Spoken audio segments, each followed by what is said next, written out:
Do you like movies and games also? Listen, so much more they all know. Vice, Lotus and friends, welcome to Corrective Consciousness. Welcome to Corrective Consciousness, episode 77, the podcast about our lives and love of pop culture. I'm your host, VyseTheBold, and this is... Lotus Prince. And oh my god, can you believe it? MrRyu. Whoa, he's back. Oh man. It's I'm a out New of Year's my miracle. cave.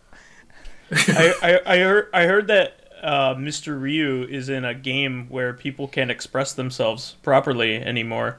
What game is that?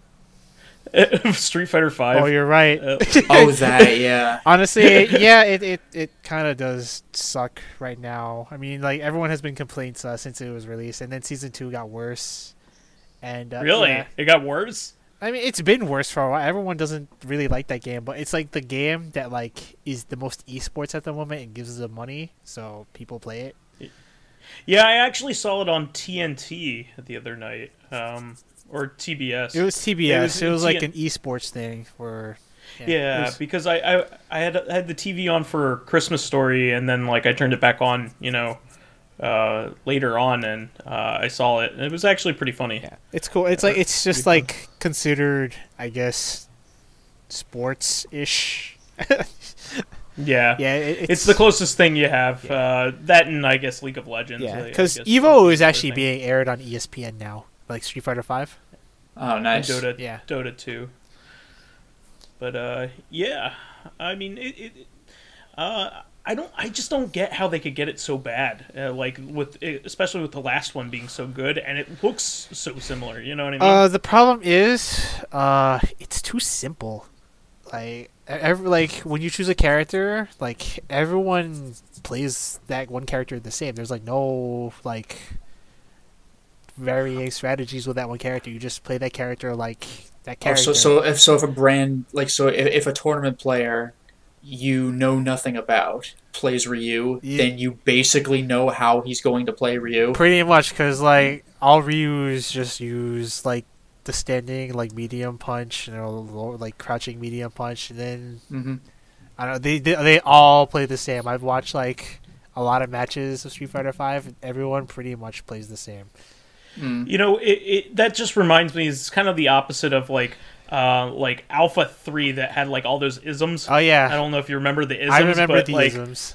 Yeah, I don't even know the difference between them, but like I'm sure like a high level player knows that they're like big differences. Oh yeah, between the isms. like Xism is garbage, Vism is the best ism, and then like A-ism is okay. It depends on the character.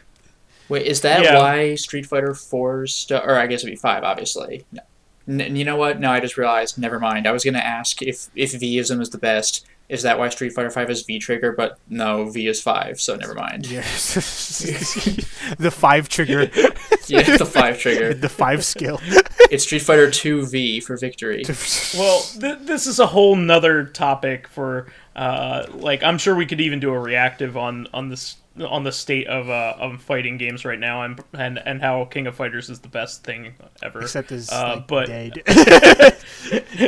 actually, Tekken's like the big thing right now. It's right? that's currently the biggest like fighting game, like to my knowledge, because I'm kind of just like off with the FGC, so I don't follow them like too closely.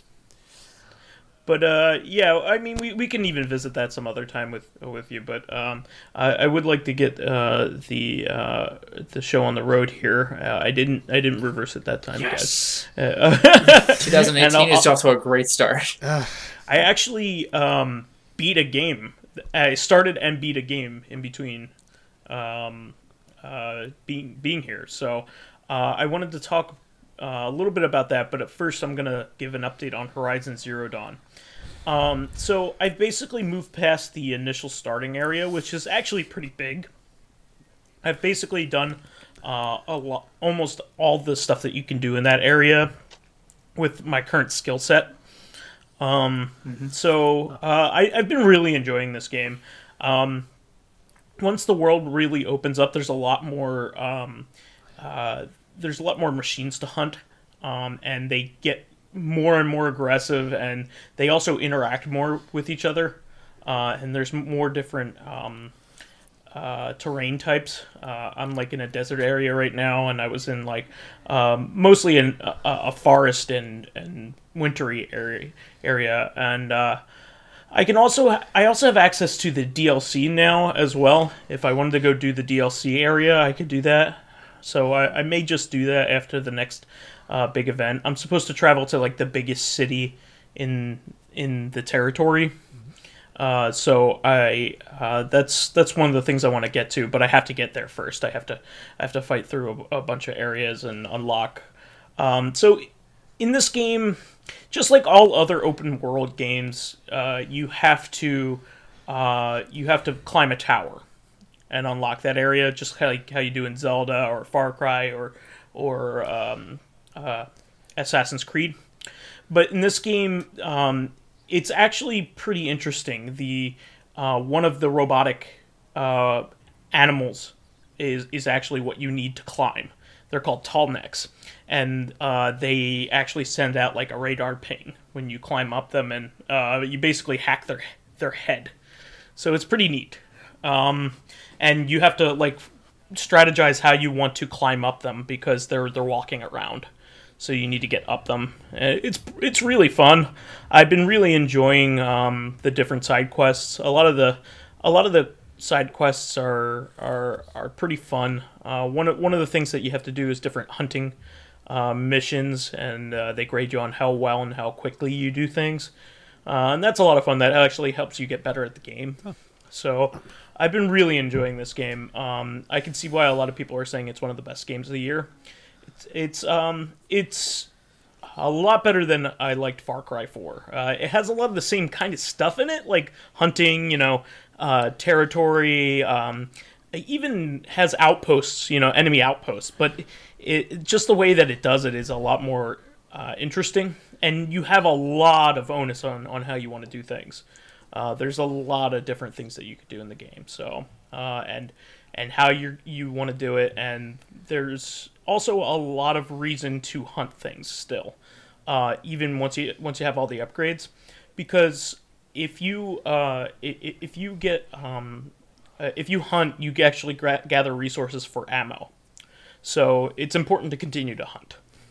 So I think that's really neat that they did that. I also beat a game called Rive. I don't know if you guys have ever heard of this.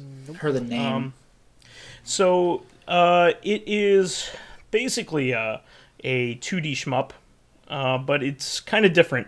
It has some platforming to it. It's kind of like it felt kind of like Ori and the Blind Forest in that way. It's not a Metroidvania. It has distinct levels, but you're in space, and you're a junker guy that that's salvaging a ship.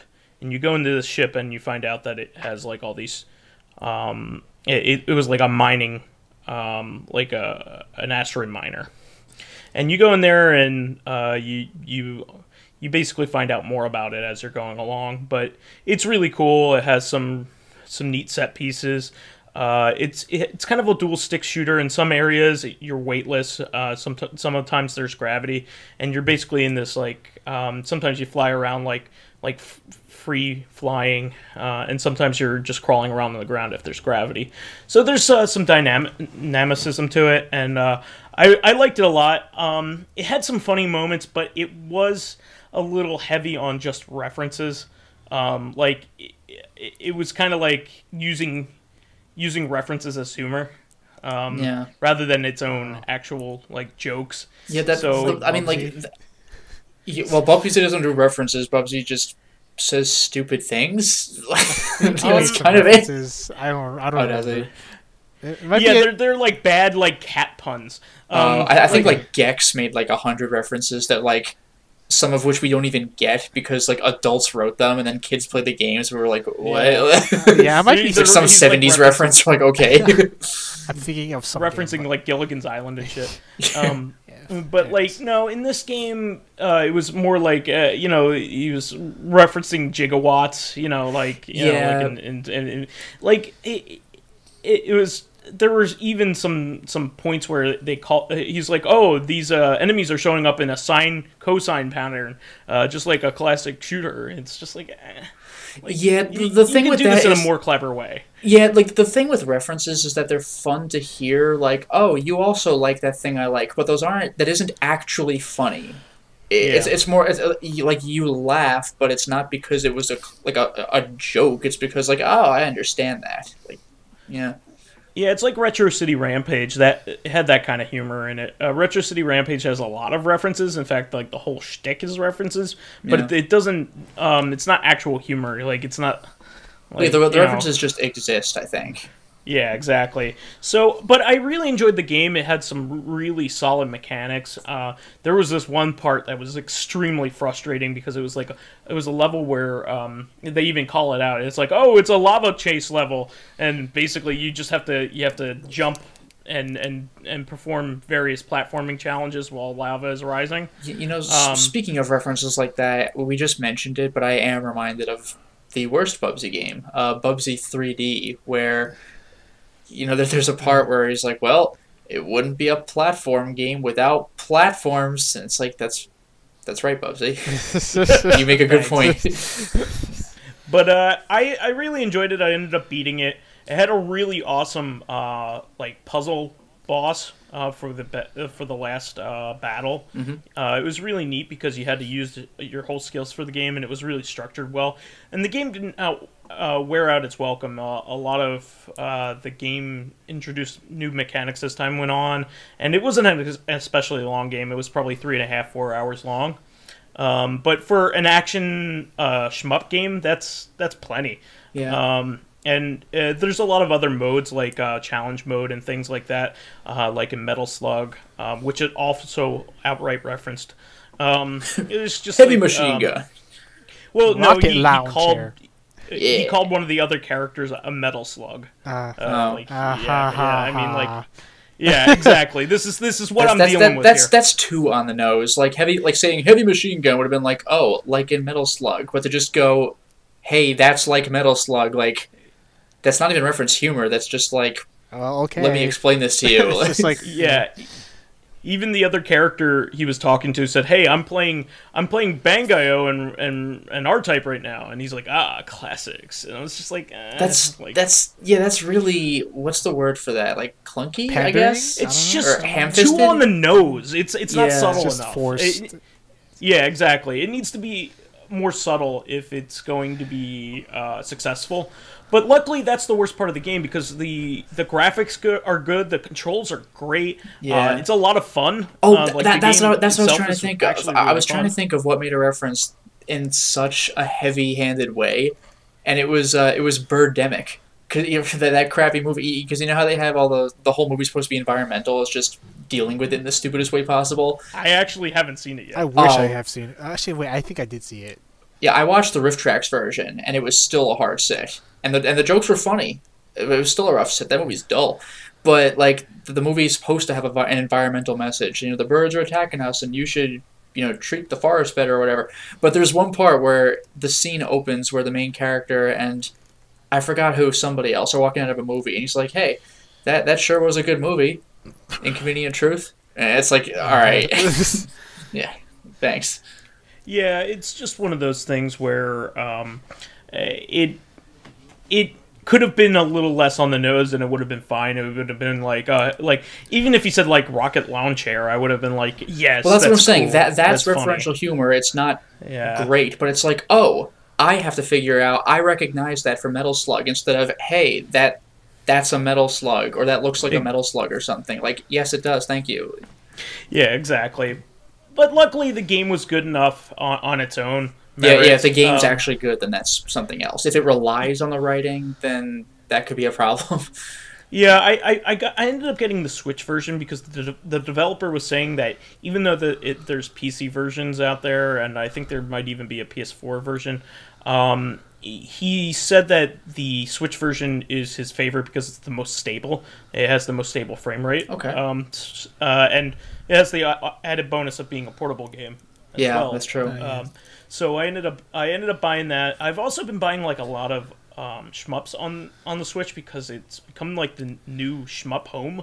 Like, there are tons of shmups on that system. Yeah, who would have guessed? Like, remember the TurboGrafx back in the 90s? Well, all of a sudden, brand new system, and it's a Nintendo one. Like, all right. And it's getting, like, a lot of the best classics of all time. Like, it's getting Polestar and Blazing Star for the Neo Geo, which were pretty obscure, basically for only Neo Geo fans. And it's got a bunch of Neo Geo games. Oh, yeah. It has like some of the best ports of King of Fighters, if I remember. Yeah, and it also has Mark of the Wolves as well. Yeah, and also some run and guns. Yeah, it has Metal Slug, like a few other things. Has a bunch of the Samurai Shodown games. Yeah, that's crazy. They're continuous Neo Geo games. In fact, it's getting to the point where the Neo Geo releases are so good that I might not even want a Neo Geo anymore because the emulated ones are really good versions, and they have like things like leaderboards and like save states and stuff. So I mean, like, they're technically better, like, than the original versions of the game in those aspects. And they pretty much all the games that I ever wanted. It was actually kind of funny. Like, Windjammers got released like after I bought it, like a real version of Windjammers, because I was like, no one's ever releasing this. Data East is dead. Like. So, but lo and behold, .emu picked it up and made this really awesome PS4 version with like tournament. They have like tournament mode and stuff like that on there. Yeah. So when do you think the really Switch popular online? When do you think the Switch is going to pick up Karnov and Atomic Runner? Well, it's not going to. Data East games are not really being released on there. So of course Windjammers is on PS4. Yeah.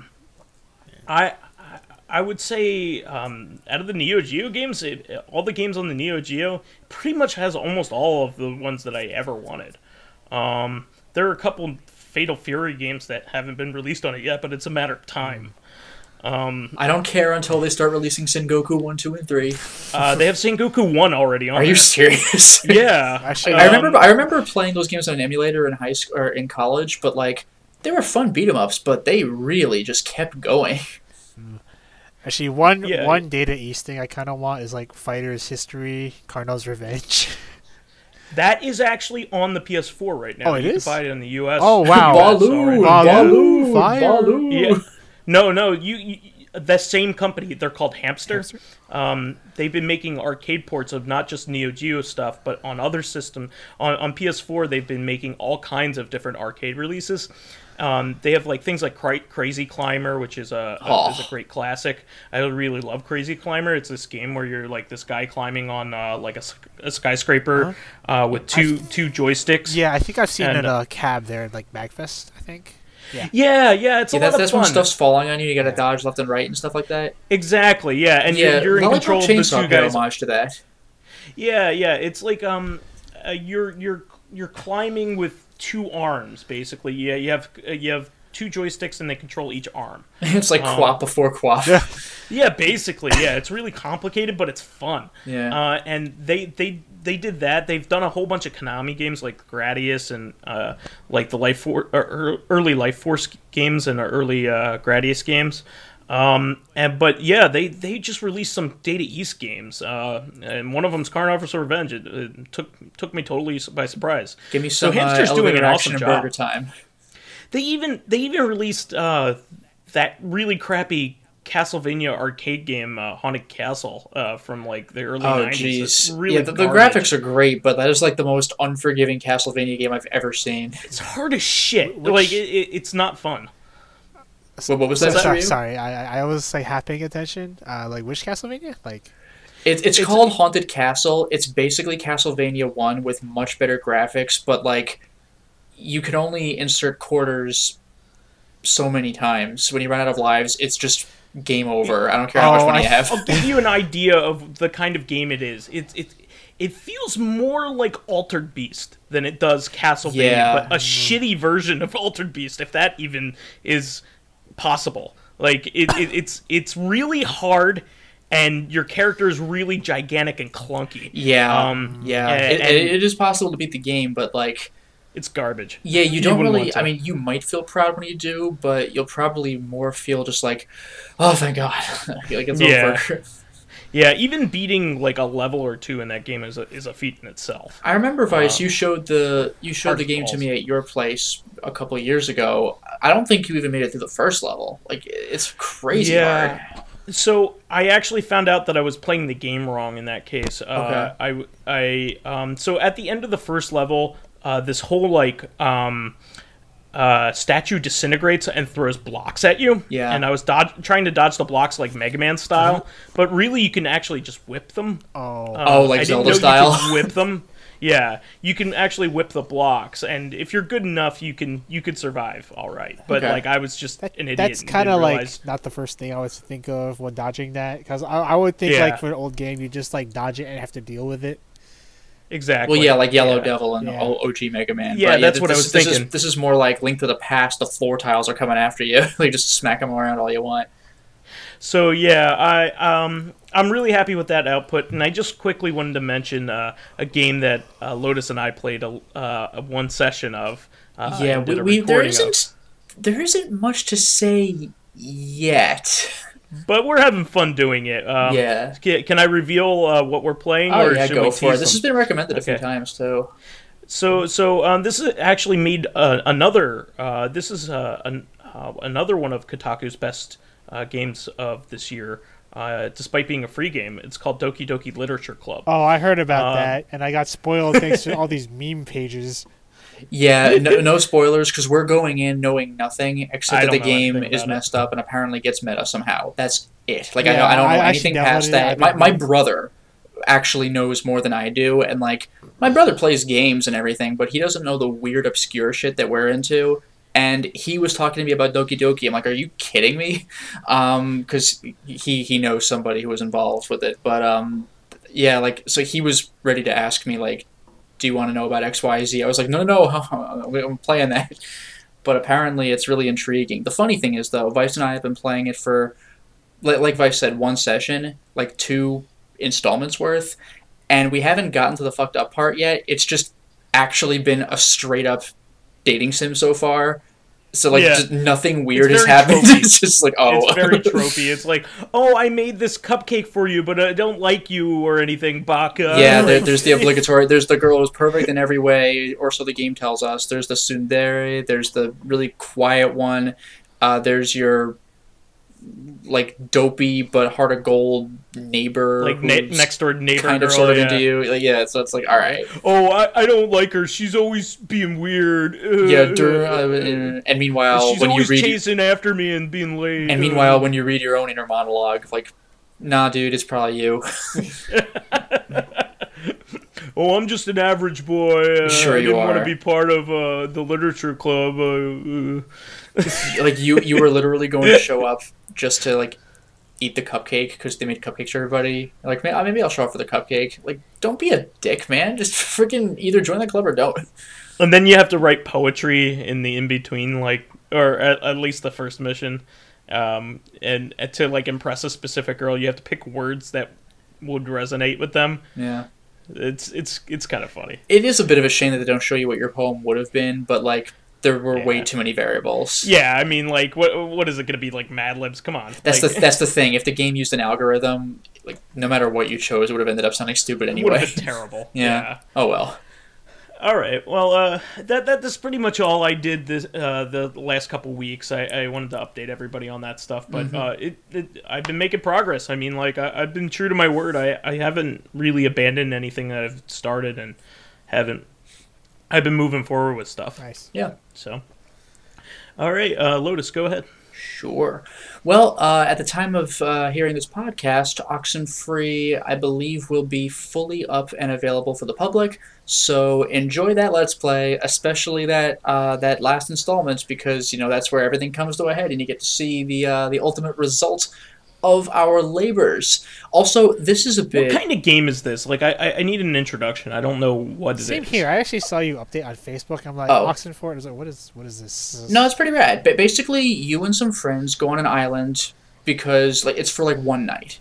Because you were gonna... Or maybe it was gonna be for a weekend, but you end up doing this over the course of one night. and you were going there because it's like summer vacation. You're gonna just drink and chill on the beach. So you're it's a tourist trap, but students.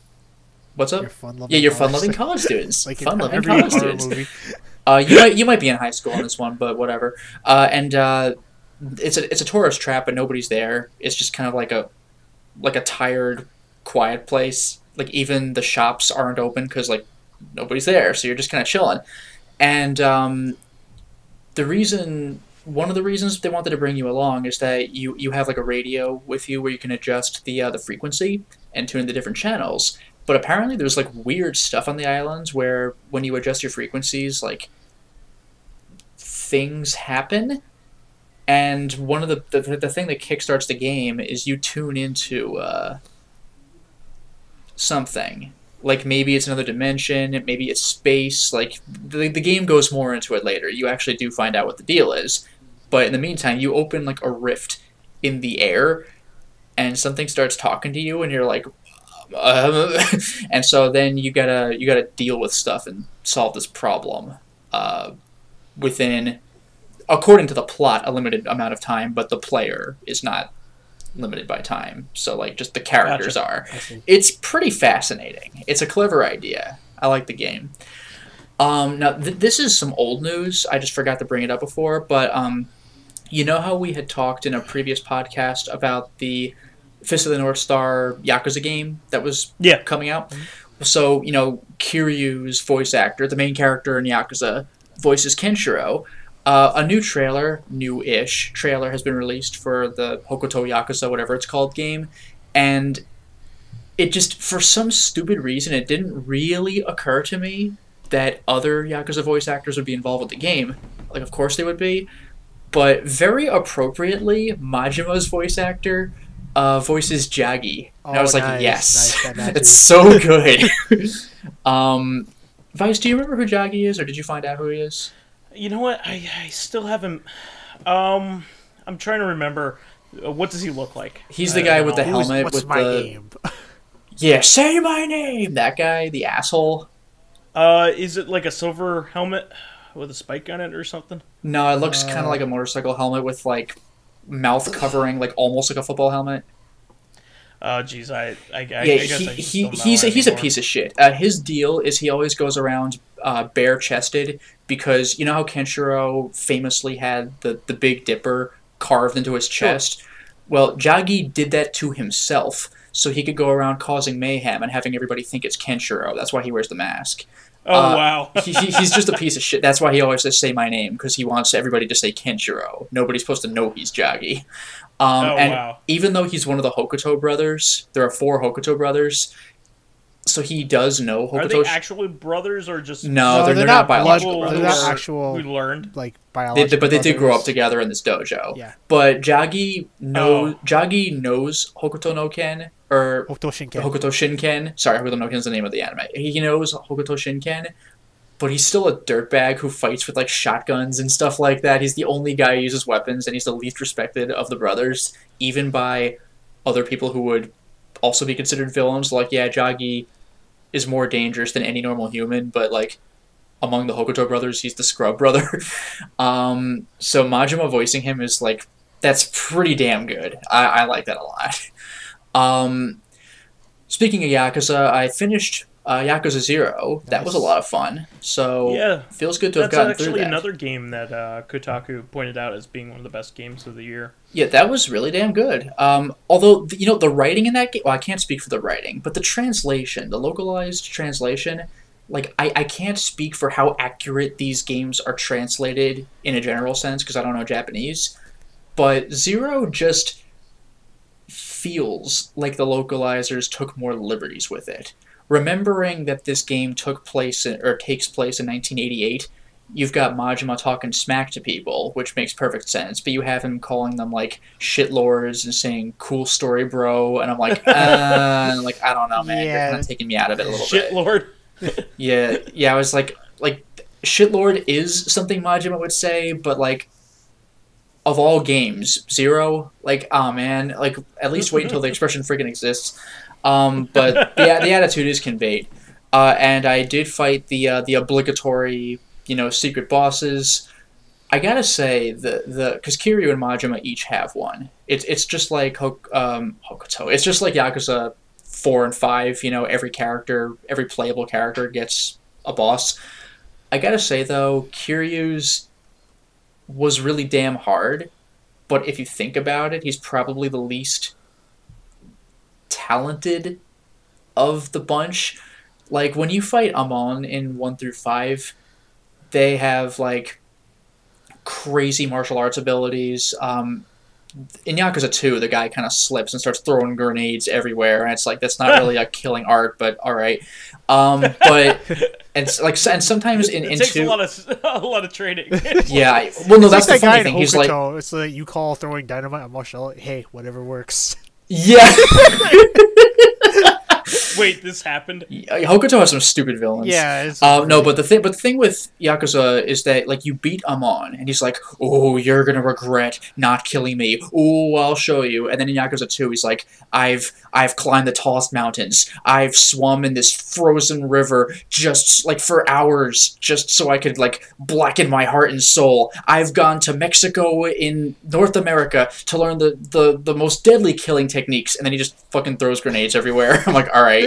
There it is. And his brothers, like, one of them uses twin pistols, one of them uses like a rocket launcher, like, and that one's actually really easy to beat because he can't do that when he's right in your face. But in Yakuza 0, this guy has like a cannon that he just holds under an arm and just fires cannonballs in crazy patterns that you just have to put up with. It's kind of like K. Rool in Donkey Kong Country 2. It's just deal with this shit. It's just like a what? Guy. It's just That's the thing. Like, why are you special? And like when you finally take him down to another phase, he starts fighting you with his actual fists, which is great. But the coolest thing, one of the coolest things to happen in a Yakuza fight, also undermines again my respect for this guy, is a fucking helicopter flies like slightly above your head and just starts dropping furniture, like chairs and everything, and the wind of the blades is just like pushing them everywhere and being really distracting. It's actually really awesome, but it's also so stupid. And to make the fight a little fair, invincibility power-ups are dropped. That's a new mechanic that is in Yakuza 0, is like in the Coliseum, power-ups just kind of drop in, like it's Super Smash Brothers or something. Sometimes it's poison, sometimes it's temporary invincibility. So temporary invincibility drops in, but Amon can get that just like you can, so you gotta constantly look around the arena and be like, ah, and like just go get it, and if you don't, then just avoid him for several steps. So like, it was a really cool fight, but like, why are you the head of this deadly assassin family? Like, where's your actual talents? You just fire a gun and have super armor forever. Like Yakuza 3, 4, and 5. Now those guys, those are guys you do not want to fight.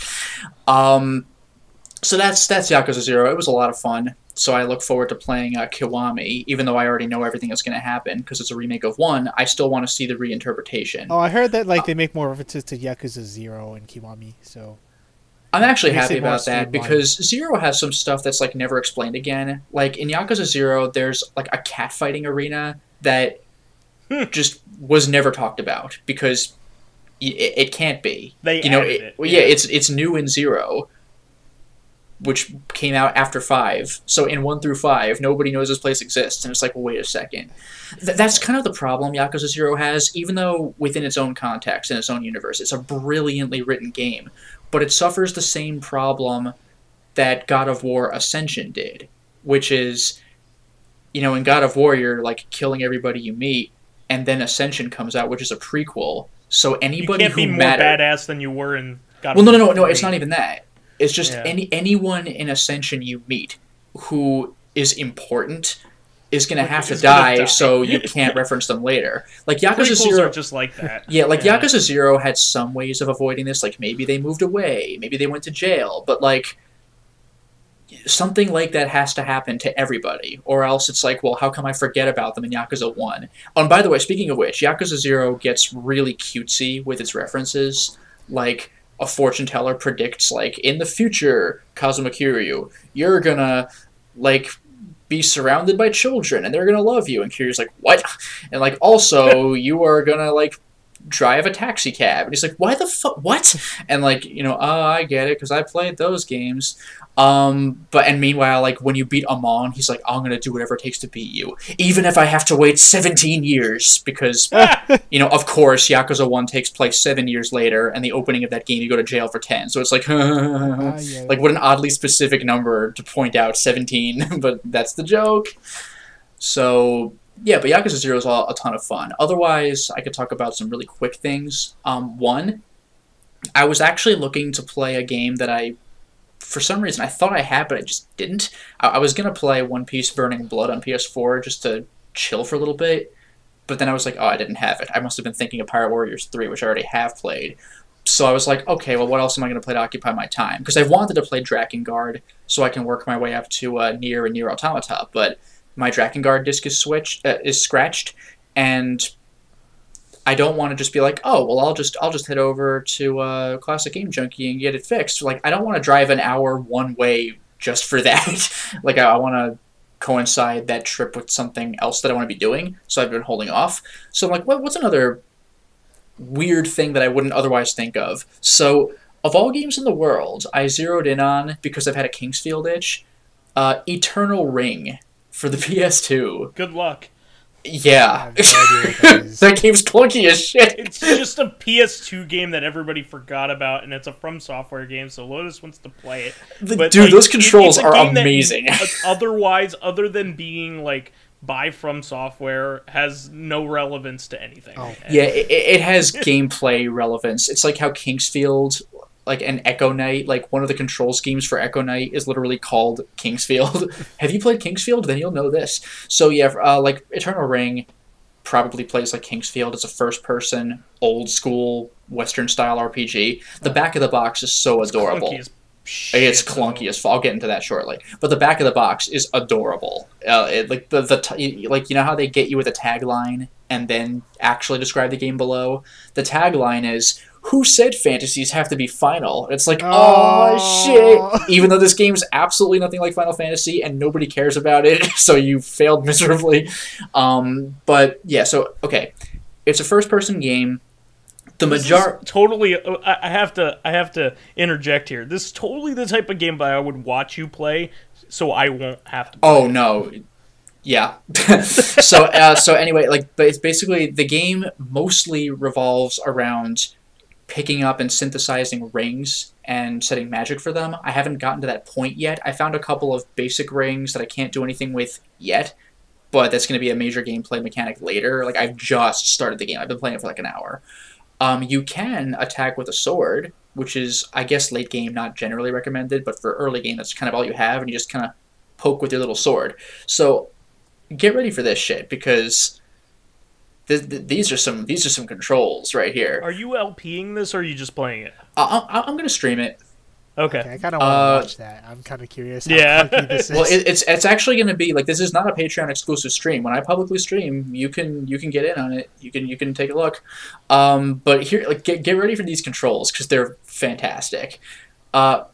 You can tell they're fantastic because even the instruction manual tells you, like, this isn't one of those games that's so old they don't have analog sticks. The PS1 got analog sticks, right? So of course the PS2 has them. The instruction manual just tells you this game does not use the analog sticks. Oh no! And this is a first-person game, so I'll get into that shortly. So what? Yeah, it's a first-person game that refuses to use neither analog stick. Oh, that sounds... the two things that make first-person playable games on consoles playable. No, but the controls are great. Listen how they compensated for it. You'll never even notice the sticks were gone. So. Is it like System Shock 1 where you have to, like, click on... Like... No, fuck that. No, you must play that with the computer. No. But the controls are so much better. You'll never even know the analog sticks were there. So you move forward and back with up and down on the D-pad, obviously. Okay. Left and right turns you with the D-pad like you're playing old school Doom. Strafing. Okay. L1 strafes left. R1 strafes right. So there isn't even a strafe button. There are two strafe buttons, one for left, one for right. Oh, you know what that reminds me of? Wait, let me just finish this, because you're going to like this part the most. Yeah. L2, the shoulder button, looks like, hold it down to look up and hold R2 to look down. Let me tell you, when you're like aiming up at something, it really takes some getting used to. Like, the enemy's above me. Which button? L2. Like, it's so clunky. Oh my god, it sounds and there's no quick turn either, so if there's ever something behind you, you gotta tank control turn. Oh my god. You really like, do you have to hate just yourself, hold the don't turn you? button, like in old Doom. You don't have to do this. You know that, right? You don't have to do this. You No, don't have but to like play the game's kind of cool though. It's just you can get used to the controls. It's just like, what were they thinking? Why would you do this to yourself? It sounds terrible. I don't believe you. Oh, and by the way, I don't know if you guys have seen the box art for Eternal Ring, but it's like the most forgettable box art you've seen in your life. It's like CG guy looking at a ring. Oh, it's one of those really like shitty. covers. Yeah, like it's basically like, you know how there are some really good games that we missed because they looked stupid when we were in the store? Like Ico. You look at the box and you're like, yeah, no. And it's like a brilliant game. Like Eternal Ring, it's got that box art. You look at it and you're like, what the fuck is that? You just keep walking. No thanks. So I'm finally playing it. And I actually had no idea what kind of game it would be either. I had no clue. I was like, well, Kingsfield was a PS1 franchise. I know that Kingsfield 4 is on PS2, but like, what kind of game is this? Nope, it's another first-person RPG. All right. I had no idea. The last two things I'll mention are really quick. Vice, I think you already know about this. MrRyu, you might. I finally purchased Thumper on PS4. That game is cool as shit. So last night, to relax, I played... I say relax, but I get tense playing that game. I beat Worlds 1 and 2 without too much trouble. Worlds 1, I only died once on the boss. Worlds 2, I died once on a regular level, and I think like 3 times on the boss. The game's manageable, but even Worlds 2 was a noticeable what kind of game is increase Thumper? in difficulty from World 1. What was that, MrRyu? What kind of game is Thumper? Dude, come over and I will show you. The game's cool as shit. Basically, it's a music game. It's a rhythm game. Oh, it's not but Project it's Diva, done. So I don't want to look at it. It's not that aesthetic, but I really think you're gonna like it. Okay. Like, it's really cool. Like, you're this car going down, like, or this whatever going down like this a roller beetle. coaster track, and the obstacles that come up are the music.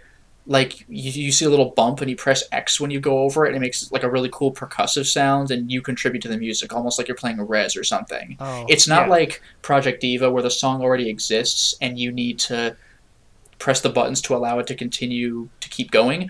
It's a secret it's kinda rhythm like, game. It really doesn't bill itself as a rhythm game. What is that Yeah. music game like? Where it's like sound surfing? I forget what it's called. Oh! I know what you mean. Amplitude. Yeah, I think so. I don't know the name. It's kind of like that. But even with Amplitude, the song already exists. You just have to make it work. But it does have that you're going down the track vibe to it. Yeah. So wait.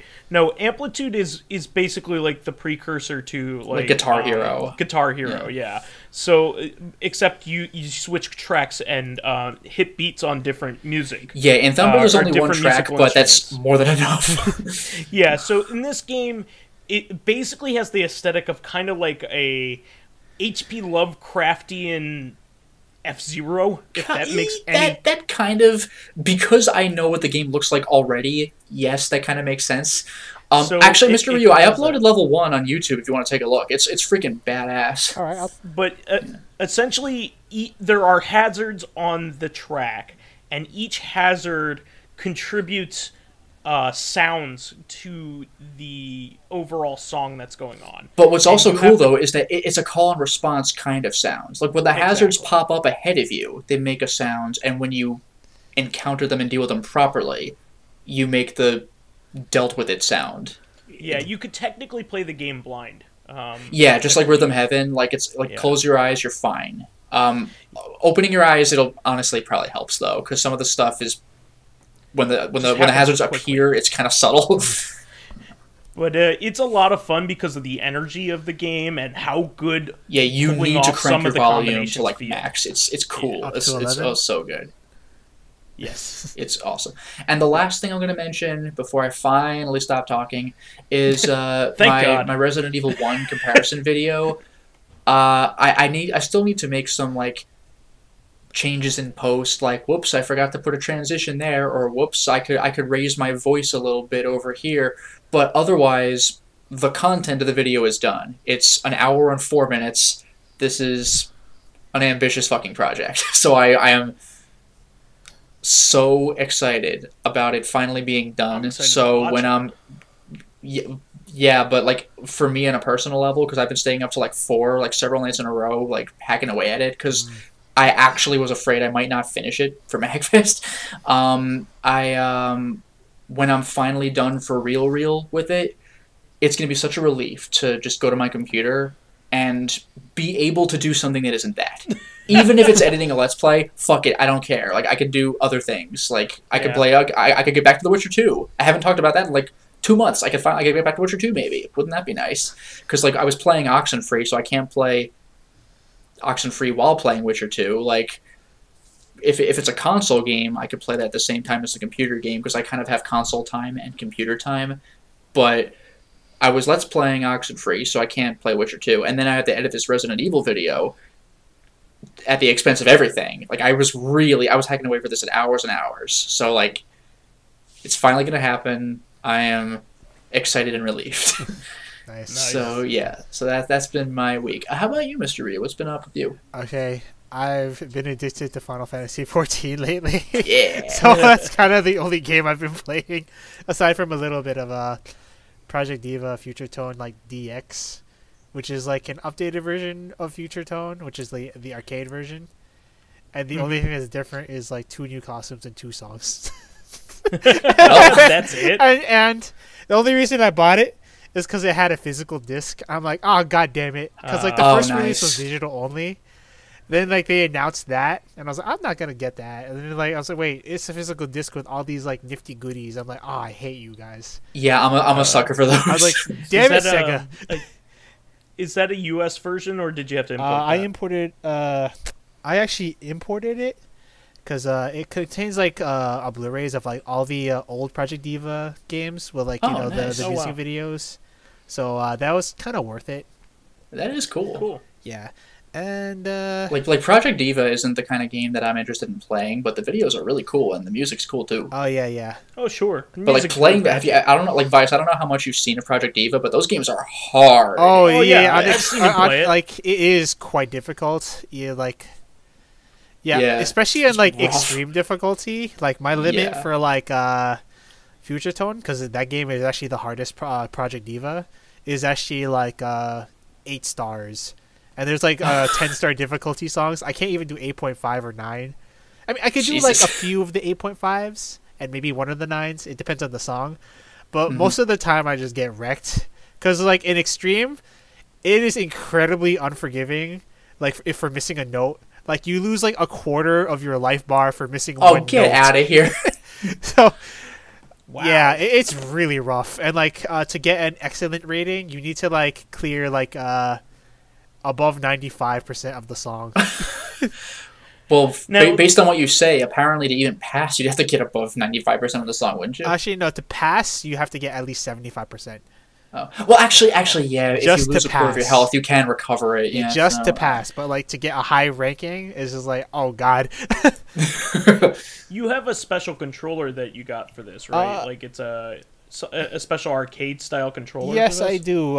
It's the thing is, it's not exactly like the arcade, because the arcade actually has like a sliding touchpad kind of thing on the top, and none of the home controllers or like custom controllers I've seen have that sliding thing, so it's not the same. So you can only really, I'd say, the best way to play that game is to actually like play it in the arcades. Unfortunately, in America, there's only like as many cabinets as there are round ones. So that's true. Actually, Tokyo Attack, which is like the group that goes around like conventions bringing Japanese video games and arcade games, they actually managed to get 2 of the Project Diva cabinets. So like, jeez, you might catch them if you go to a con and like play that game. But yeah. Yeah, they're usually the ones that are at MagFest, but they're not this year, right? Right. Yeah, I heard the reason was like there's beef between the people, so there's some drama between like the MagFest people and the Tokyo Attack guys. Weird. Like, I think a friend of mine tried asking about it, and they didn't want to talk about it. So there's something going on. Jeez. Like, that's a big shame, because like I was getting used to the quality of and breadth of machines that were at MagFest. Like I hope it's even on the same level, because like going to MagFest and seeing Taiko Drum Master there is just like a really awesome thing, and then seeing like some obscure shmups and stuff. Well, like, they had I'm a virtual on cabinet one year. Like, that's ridiculous. yeah, they started bringing a virtual on cabinet, I think, and they also got a bunch of new other games like My, which is actually really popular in Japan. It's like that sounds familiar. What is that? It's like a touch screen and like button, like a music game by Sega, which is like, it's like a circle screen. It looks like a fucking washing machine for like, maybe a laundry, yeah. Anyways, it is quite popular in Japan. I see like a long lines for it. Another thing I wish they would get is Chunithm. That is actually like a really cool rhythm game by Sega. What's it called? Chunithm. It has like has a sensor that like reads like your hand movements, and like it is a touch slider. Okay. It's kind of like a touch like a piano kind of game, and like one of the songs is actually like Scatman. Like I was like, what? whoa, That's that awesome. song is in there. Wow. like Yes, that one. Yeah, I love that. I am the scat man. I was like, wow, that's so good. But it has a good song selection, like mix of like J-pop, like regular American pop, and like Vocaloid stuff, because Sega, and a bunch of anime stuff. But I wish they have like random like classic Sega tracks. No. You know what? They're pretty shy on that kind of stuff with their rhythm games. They don't really put like Daytona USA songs. Well, for rhythm maybe, but I mean, I bring this up because MrRyu was showing me one. Like I assume it was the newest Project Diva, and they actually had like a vocal. Yeah, it was actually they had the Vocaloid singing along to like Outrun. Yeah, it was like Magical Sound Shower, like a Miku version. Yeah, do. I was like, they have a couple other songs for that on Project Diva Future Tone. So. Yeah. Oh, by the way, speaking of which, MrRyu, I forgot to mention. I mentioned in a previous podcast, but you weren't on it. But you know how the Yakuza games have pretty cool arcade ports in their arcade. In Zero, you can play Outrun, Super Hang-On, Fantasy Zone. Oh my god! And I actually did the Outrun mission for myself. Outrun is not forgiving. Dude, No. 5 million points, like Outrun is very hard. Yeah, but like Outrun, Super Hang-On, Fantasy Zone, and oh no, Even Outrun's like Space Harrier. Even Outrun's easiest run is very difficult. You cannot crash in that game. You cannot. Yeah, you're allowed like literally one crash. So if and you even crash then, I once, think it's the like, spin out kind, not the flip your car kind. So it's just like one of the missions is to get 5 million points, and you need to get to like I think like the 4th checkpoint to even attempt that. And dude, it's so hard. Yeah, I actually managed to do it. It's just like, well, I learned how to brake. Very important. That's the thing. I would never brake because I'm like, it's a racing game, and like, no, you need to brake. Oh, shifting is important in that game too. Yeah. Yeah. And like, and the thing is, you can get like you might have to do it twice because you can get a completion point for doing it, but there's also like in the 5 billionaire side quest. That's one of the challenges, and it's like, oh no, I can't believe I have to do this twice. I was so mad. Yeah. Oh, what was I talking about again? Oh, I was actually talking about Final Fantasy XIV for a bit, but then I got sidetracked. So I actually beat like the main Stormblood scenario at like 4.0. Nice. Now I have to like do a bunch of dungeons and grind, which is like pretty much the whole game now. And it is an MMO. Yeah. Have fun just playing the game. What class do you play? I actually play tank, which is like paladin. That's always been the thing I like. I do like tanking in that game. Now, here's a question: why paladin as opposed to knight? Like, do paladins also heal? It's always been a Final Fantasy thing, and yes, paladins do heal. So I mean, like they didn't until like Heavensward expansion.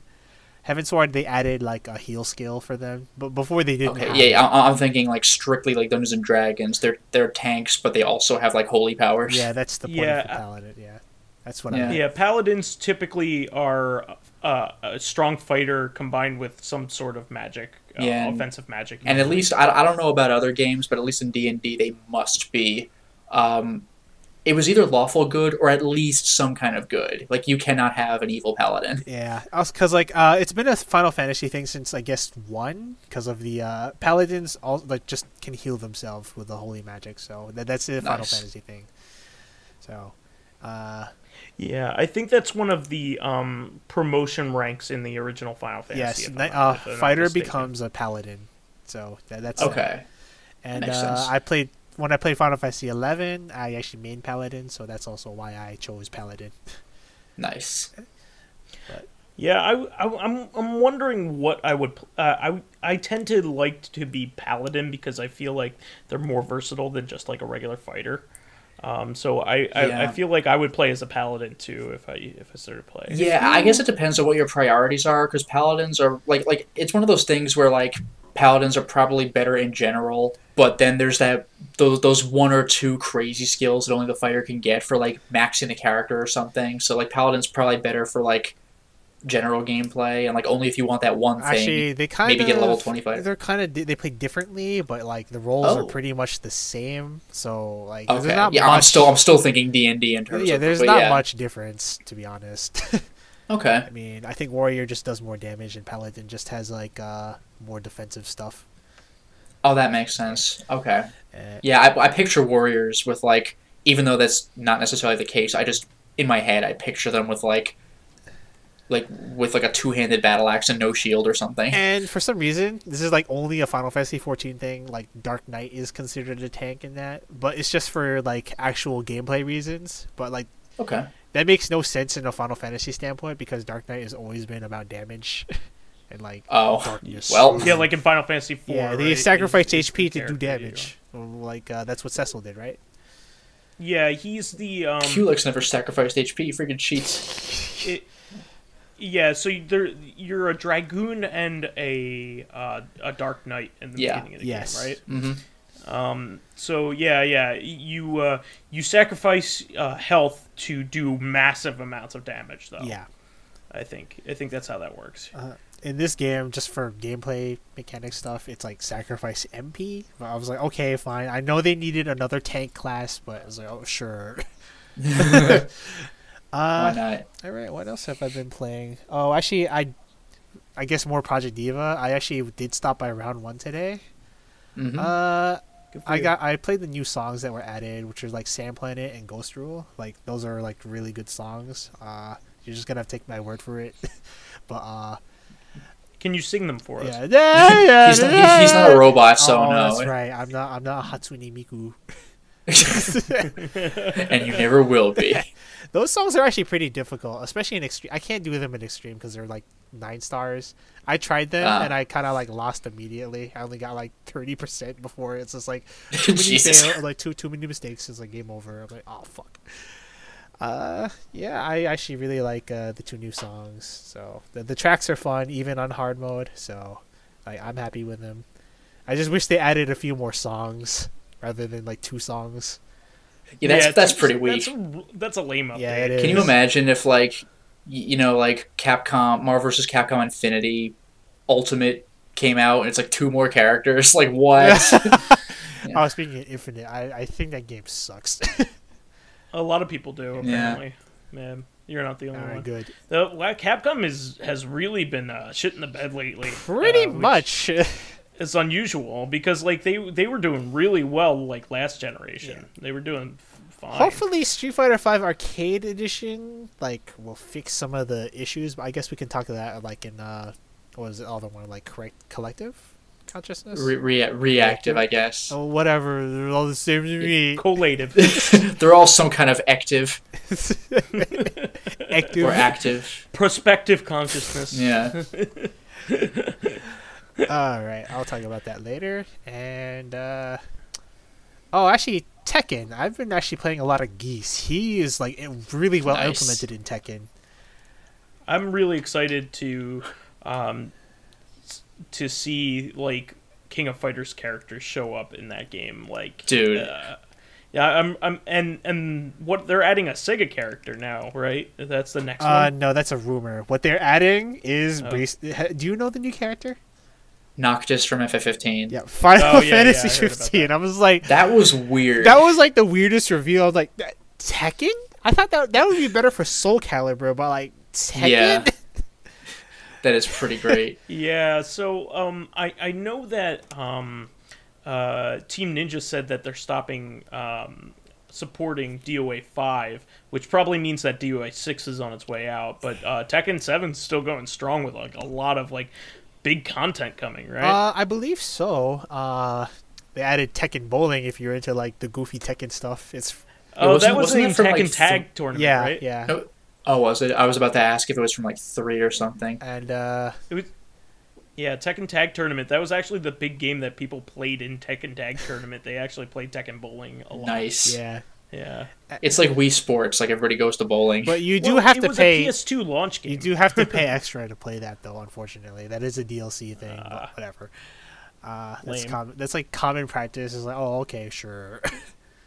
But yeah, I say Geese is really well implemented in the game. Like he has all his moves. He feels more Tekken character than Akuma, in my opinion. Like how are they dealing with I mean, those two characters have like projectile attacks, right? Oh, like, yeah, they just have them. They just have them. Here's what you do. It's a 3D game. You just sidestep. Yeah.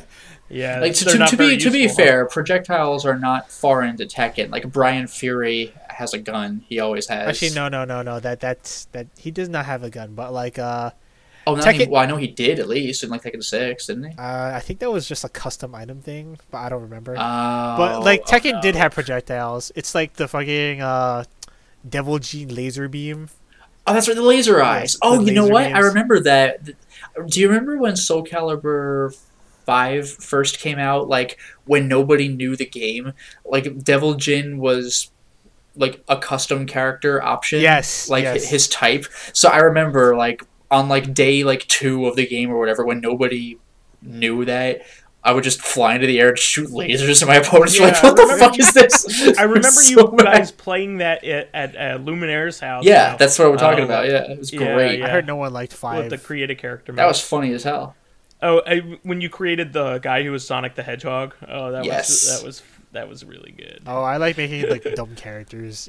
Like you could have do like Soul Calibur 5's like best part was the character creation.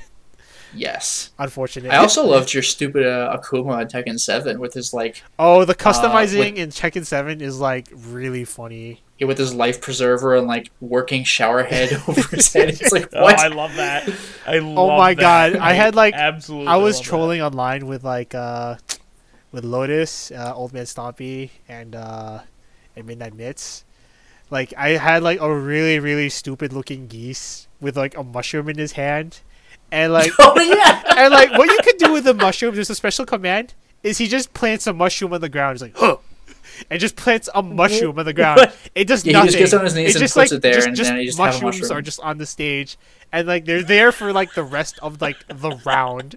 Yeah, and the funniest thing for me, the funniest thing for me is that when MrRyu first did it, the guy he was playing against was like, "Oh, what's this?" And he like backs off, and when he sees that that's all that happened, he just kind of let MrRyu keep doing it. He just kept doing it, and the guy's like, "All right," he's just watching. It was fantastic. That reminds me of me when I was trolling when the Xbox or the X-Men arcade game first came out on Xbox 360 when they re-released that.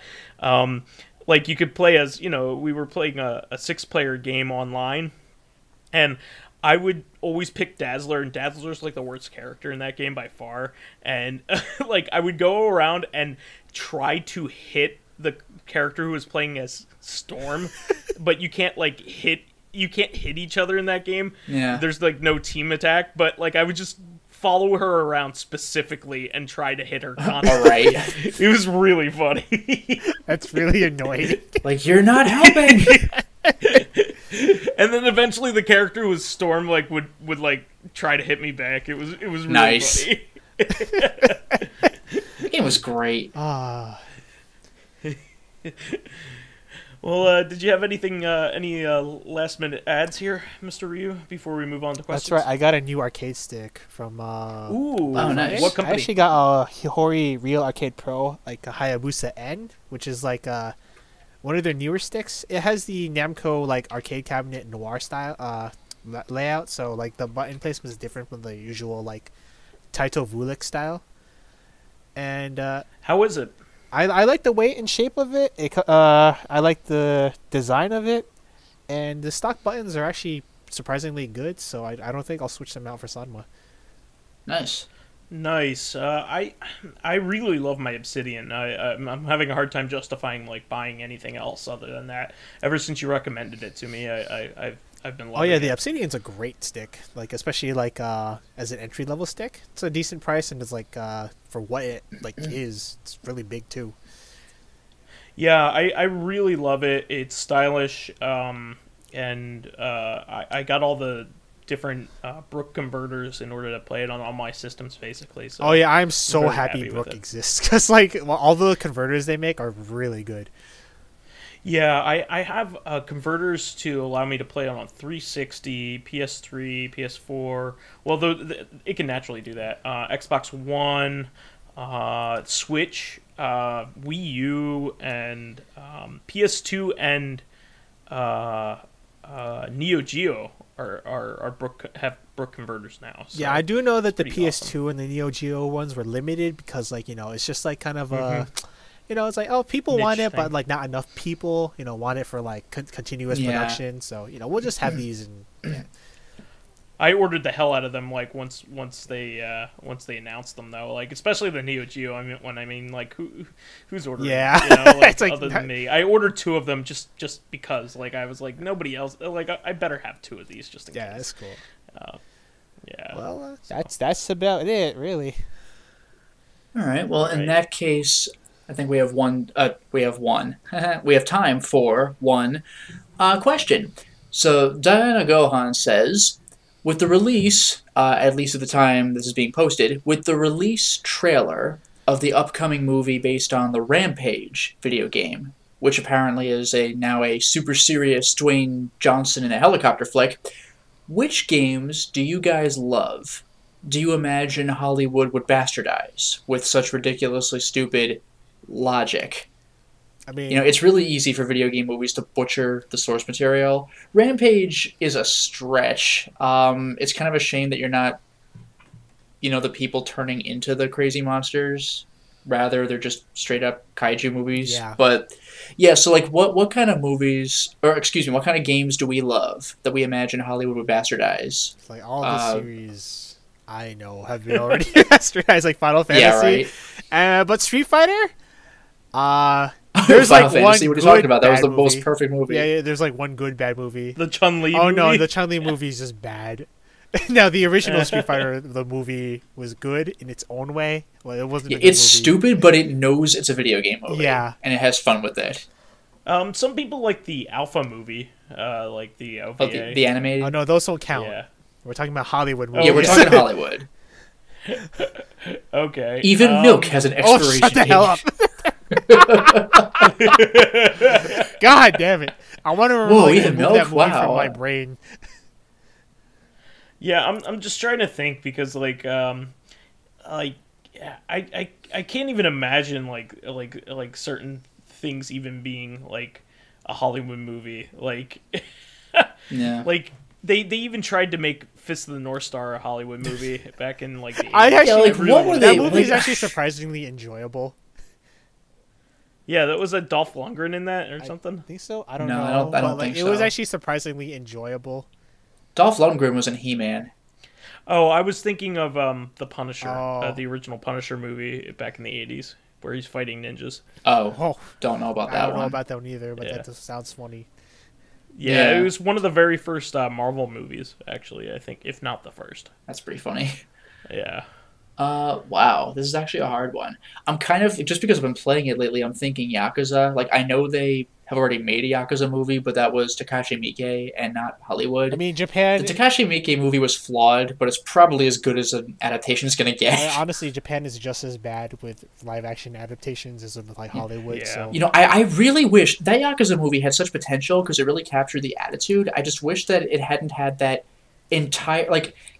The subplot, the B-plot. That's exactly what I was going to say. Because the thing with Yakuza is it has a bunch of things going on in it, and there's no way you're including all of that. So why would you add that bullshit? Like, you have to cut out a bunch of stuff, but couldn't you have kept some of it instead of replace it with a plot that doesn't interact with the A-plot at all and goes nowhere?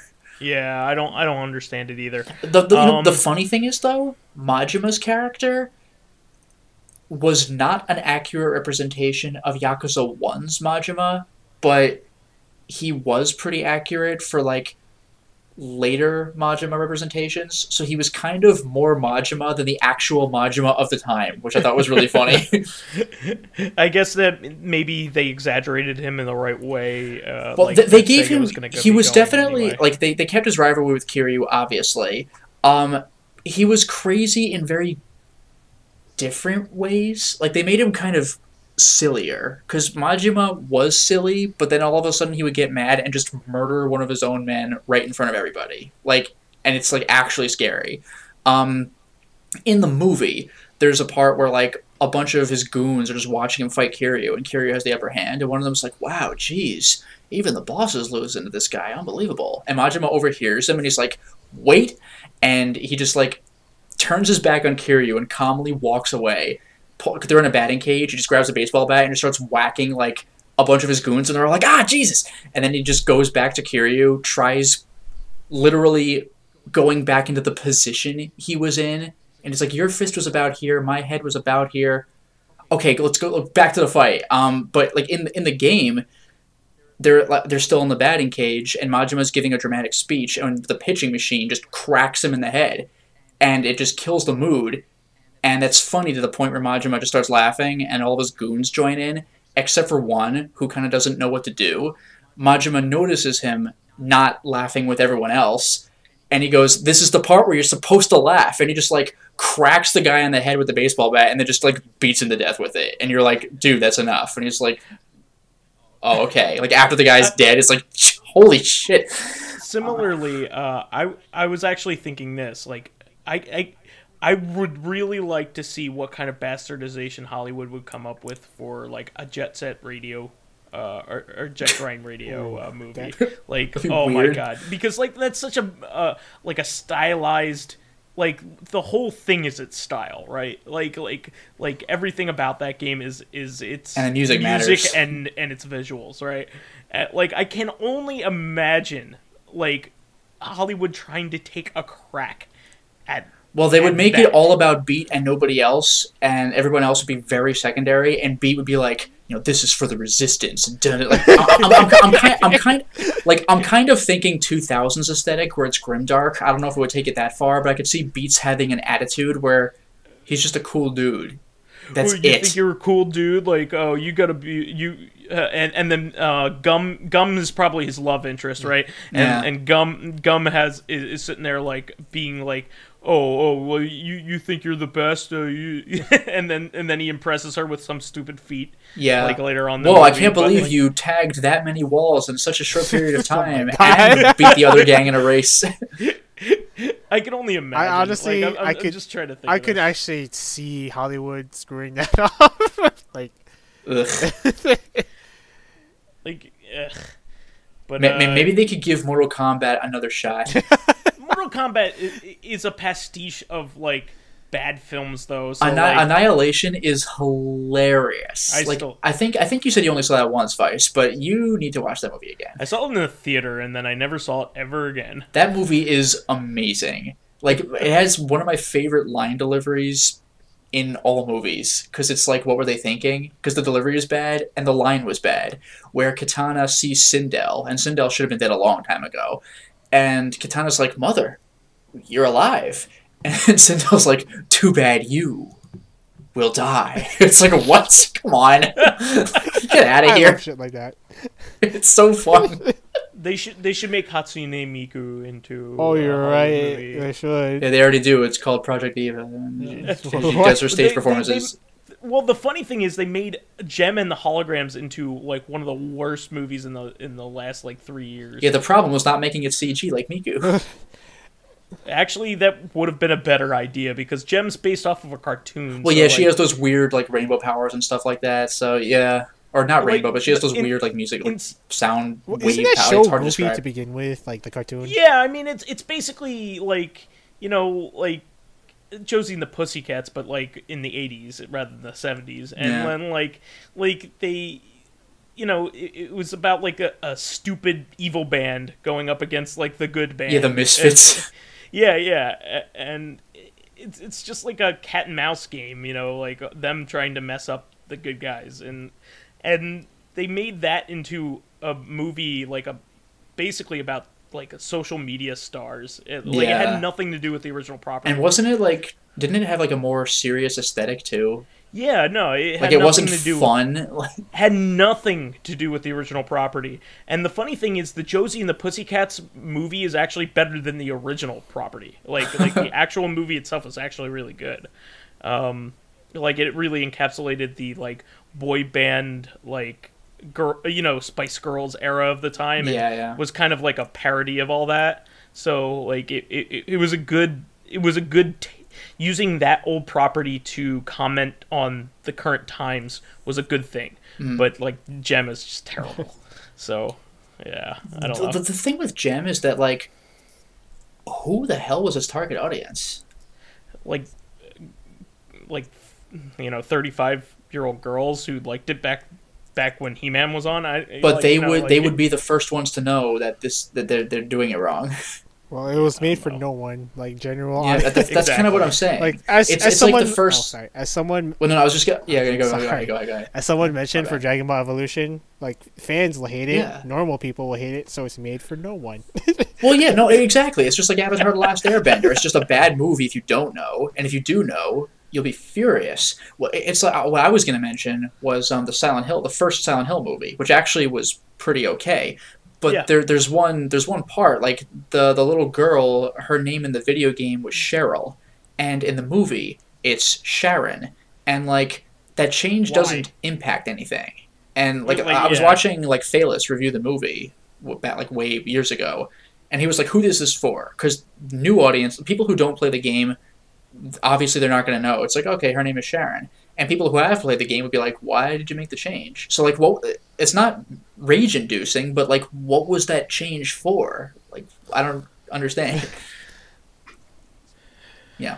Well, what embarrassing things could they do to Miku? Like, the thing is, like leaks. Giving her a plot at all. Just an avatar you could do anything with. I've seen, like, that's the thing. Giving her a plot by itself is weird. Yeah, like, her whole thing is, like, you put her in situations and that's the music video. She's just like really like a creative icon. That's pretty much it. So like you can literally make the dumbest. I've seen some really stupid like crap made with it. Yep. So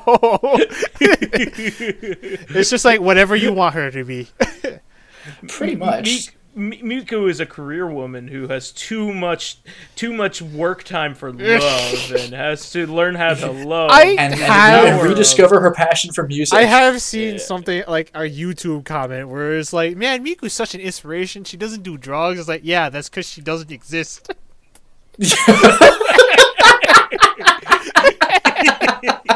I'm a Miku fan, but I know this.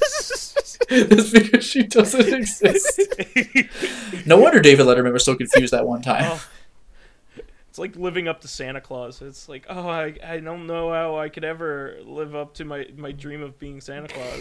It's like, considering he doesn't exist, and even if he did, what he did is physically impossible. Yes, you cannot live up to that. How the heck is like one guy in some like sled supposed to deliver presents to all the goddamn children in the world?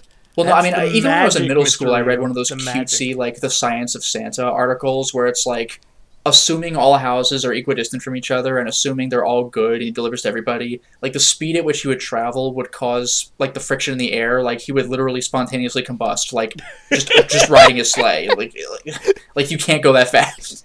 And it would only be Christian houses. Like, you have to factor that in. Even so, fuck it. Like, it's too fast. You gotta go fast. Yeah.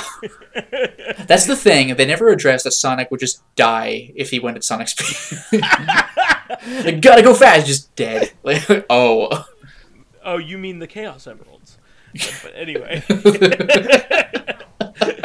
I'm only leaving you with that. I'm not going to explain what I meant. Yeah, the only reason I looked that up was I was watching an old Team 4-Star video where they were hyping up their DBZ Abridged Cell game stuff, and to pass the time, they had Cell versus a bunch of characters from, like, other anime and games. There was, like, Cell versus Kenshiro, or there's Cell versus, like, Sonic, and, like, you know, Cell's like, I move at Dragon Ball Z speeds, so I'm faster than even you, Sonic. And Sonic's like, well, then it's time to summon the power of the emeralds. And Cell just goes, you mean the Chaos Emeralds? And he already has all 7 of them. It's like, oh, shit. And then apparently someone pointed out that that was originally from a meme. And I was like, wait, really? And I looked it up. I was very happy I did.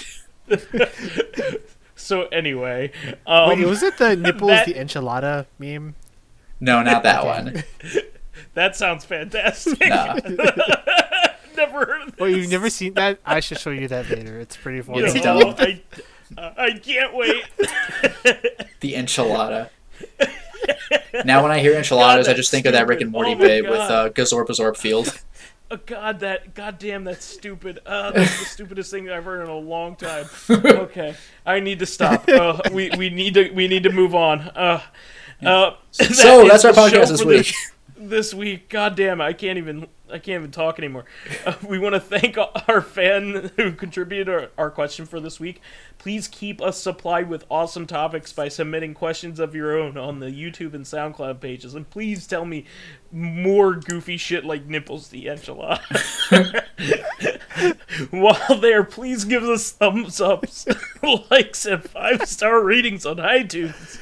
Helps promote and spread awareness of the show and any bit of encouragement. Oh my god, you haven't even seen the comic and you're already like dying. I don't even care. It's just funny that it's called that. You can catch us on Thursdays on CCPodcast. Reactive Consciousness. You end up look at this week in our lives. Finally, you can friend me as VyseTheBold on Steam, PSN, Xbox Live, and Twitter, and Battle.net, I guess. There it is. Okay. You can follow me on my YouTube channel, Lotus Prince. You can hit me up on Twitter at Lotus Prince. And finally, if you are interested in seeing my videos early, getting in on exclusive live streams, or even selecting upcoming games for me to Let's Play, then please consider swinging by my Patreon, which can be found at patreon.com/LotusPrince. And for me, I'm generally MrRyu 45 on everything, but like, you probably won't see me online because I'll probably be playing Final Fantasy XIV. But I guess if you want, you could add me. I guess. All right. See you on Thursday, guys. Until next time, everyone.